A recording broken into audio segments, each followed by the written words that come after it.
určite ten prvi rok, vlastne od začiatku sezóny, ako sa skladal ten tím, všetky tie zmeny, čo boli, to malo takú zvláštnu príchuť, také niečo, čo sa nezažíva každý deň. Všetko to, ako sme vyhrali ten titul, všetky tie zápasy, myslím, že každý jeden zápas bol spektakl a myslím si, že ja neviem, ďalších neviem koľko rokov na Slovensku tako finále dobre nebudú určite.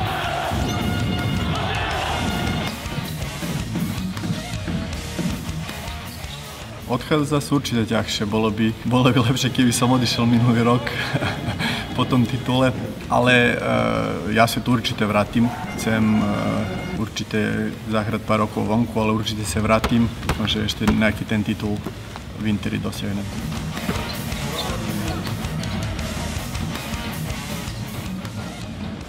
Myslím, že sa posúvam o level vyššie. To je klub s ambíciami, aby sa dostal do prvej štvorky v rumunskej lige, ktorá je veľmi silná. Určite veľmi ťažké je dostať sa tam do prvej štvorky, ale to je nejaký cieľ týmu.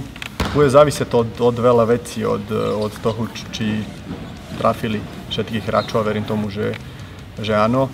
A druhá vec je chémia v týme, ktorá keď není, tak veľmi ťažko sa hrá, a keď je veľmi dobrá chémia v týme, tak je radosť hrať v tom týme. Bola veľká česť reprezentovať Slovensko. Je to môj teraz už domov. Je to štát, v ktorom sa narodila moje deti, odtiaľ moja manželka a je skvelé hrať za štát, ktorý ti dal vlastne v živote skoro všetko a dúfam, že sa ešte aj odjačím a že ešte budem reprezentovať.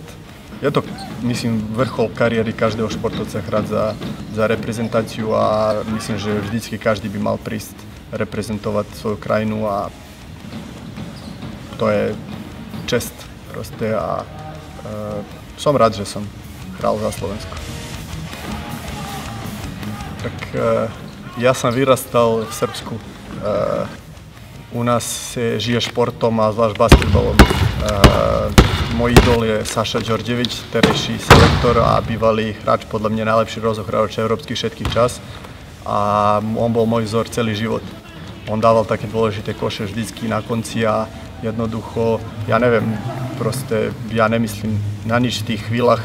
Pozerám, aby som sa dostal do najlepšej situácie a jednoducho verím a viem, že každý krát, keď bude treba, ja to dám.